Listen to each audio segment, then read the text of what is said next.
Kemudian dulu ada seseorang yang mendatangi salah seorang wali Allah, tabibul qalb, tabib hati, dokter yang ngobatin penyakit hati. Kita itu kalau sakit fisik kan pergi ke dokter. Kita sakit jantung kan tidak pergi ke dokter kulit, perginya ke dokter jantung. Ngapain kita sakit jantung pergi ke dokter kulit? Dan kita kalau sakit kan kita pasti pergi ke dokter, berupaya supaya sembuh. Tapi sayangnya kita punya penyakit banyak dalam hati kita, kita nggak pernah pergi ke tempat supaya penyakit hati kita itu hilang atau terobati. Rumah sakitnya hati itu masjid, rumah sakitnya hati itu majelis ilmu, majelis zikir. Kalau dokter fisik kita bisa dapetin di klinik, di rumah sakit. Kalau dokter hati, mereka para orang-orang yang soleh, para ulama-ulama, ini mereka yang menjadi tabibul qalb. Mereka adalah dokter-dokter yang akan yursiduna, mengarahkan kita untuk bagaimana caranya menghilangkan penyakit-penyakit yang ada dalam hati kita. Nah, ini orang datang kepada salah seorang tabibul qalb, salah seorang wali daripada walinya Allah Subhanahu wa ta'ala. Kemudian dia berkata kepada wali tersebut yang namanya Ibrahim ibnu Adham. Dia berkata, ya Aba Ishaq, inni rajulun musrifun ala nafsi. Aku ini orang yang kelewat batas, banyak berbuat dosa. Tolong ajarkan aku atau beri aku nasihat supaya aku ini terjauhkan daripada perbuatan maksiat. Saya ini nggak bisa nahan, sering banget berbuat maksiat. Tolong kasih saya kiat-kiat atau kasih saya nasihat yang itu menghalangi saya dari saya berbuat maksiat. Apa kata Imam Hasan kata Ibrahim ibnu Adham, baik, aku akan berikan engkau 5 hal. Kalau 5 hal ini kau lakukan, maka engkau akan menjadi orang yang tidak bermaksiat kepada Allah Subhanahu wa ta'ala.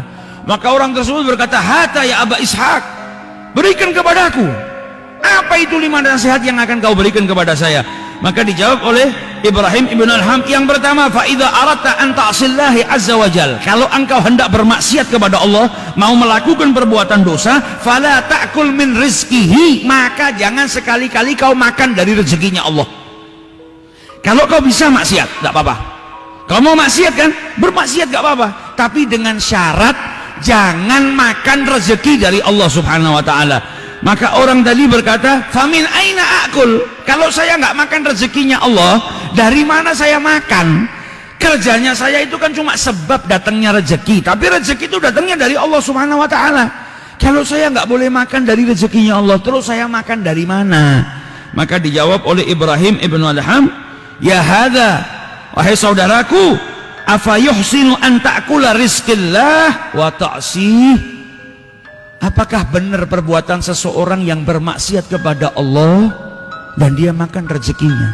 Engkau makan rezeki dari Allah tapi engkau bermaksiat kepada Allah. Kita punya pegawai, pegawai itu makan dari gaji yang kita berikan, tapi pegawai kita malah berbuat buruk kepada kita, malah merugikan kita, malah ngelawan kita. Kita bikin aturan, nggak boleh gini, nggak boleh gini, nggak boleh gini, semuanya dikerjakan. Kita punya perintah harus gini, harus gini, harus gini, sama dia semuanya malah nggak ada yang dikerjakan. Kira-kira kita punya pegawai seperti itu, kita apakan? Kita pecat.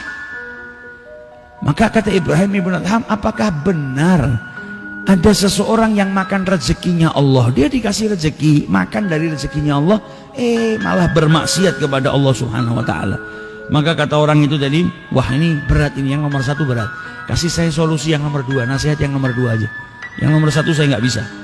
Maka kata Ibrahim ibn Adham, ya hadza, idza aratta an ta'si, kalau engkau mau berbuat maksiat kepada Allah Subhanahu wa ta'ala, fala taskun fi ardihi, boleh, kau boleh berbuat maksiat, tapi dengan syarat jangan tinggal di buminya Allah.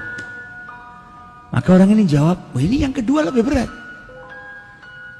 Saya nggak boleh tinggal di buminya Allah, dari ujung bumi sampai ujung bumi, dan di tengah-tengahnya semuanya milik Allah.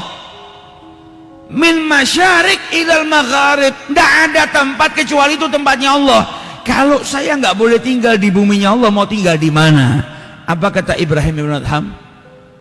Masa kau sudah tinggal di buminya Allah, makan dari rezekinya Allah, kemudian kau mau bermaksiat kepada Allah Ta'ala? Bayangkan